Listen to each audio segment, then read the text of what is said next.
আদানি বিরোধী বিক্ষোভে ইন্ডিয়া অফাটল। সংসদ চত্বরে কংগ্রেসের কর্মসূচিতে গেল না তৃণমূল এসপি। নমস্কার, আপনারা দেখছেন মুর্শিদাবাদ নিউজ সংবাদ। আজকে তাজা কয়েকটি খবর। মঙ্গলবার বেলায় সংসদ চত্বরে আদানি ঘুষকাণ্ডের প্রতিবাদে বিক্ষোভ দেখায় কংগ্রেস এবং ইন্ডিয়া বেশ কয়েকটি শরিক দলের সাংসদেরা, কিন্তু সেখানে তৃণমূল কিংবা এসপি সাংসদদের দেখা যায়নি।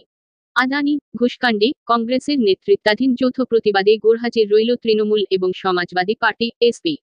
মঙ্গলবার বেলায় সংসদ চত্বরে আদানি ঘুষকাণ্ডের প্রতিবাদে বিক্ষোভ দেখায় কংগ্রেস এবং বিরোধী জোট ইন্ডিয়া বেশ কয়েকটি শরিক দল।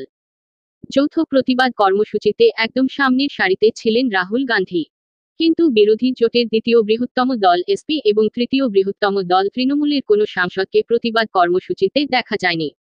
পরে সংবাদ মাধ্যমের সামনে দলের অবস্থান ব্যাখ্যা করে তৃণমূল সাংসদ তথা লোকসভার উপদলনেতা কাকলি ঘোষ দস্তিদার বলেন, আমাদের দল সাধারণ মানুষের সমস্যাগুলি সংসদে তুলে ধরবে।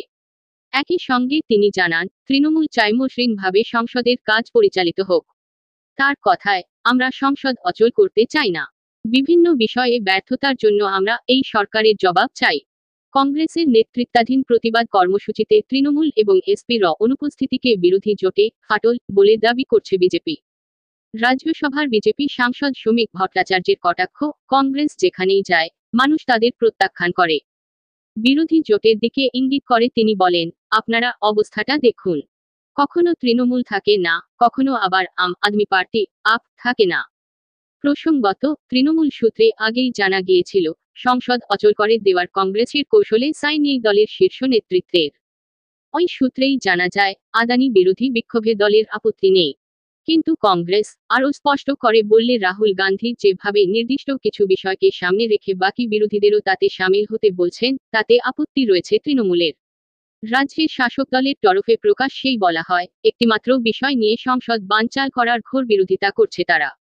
বরং রাজ্য এবং দেশের অন্য সমস্যাগুলির বিষয়েও তারা সংসদে সরব হতে চায় বলে ইঙ্গিত দেয় তৃণমূল। প্রসঙ্গত, সোমবার সংসদে কক্ষ সমন্বয় নিয়ে ইন্ডিয়া বৈঠকেও যায়নি তৃণমূল। এসপি তরফে অবশ্য মঙ্গলবার কর্মসূচিতে না থাকার কারণ এখনো পর্যন্ত জানানো হয়নি।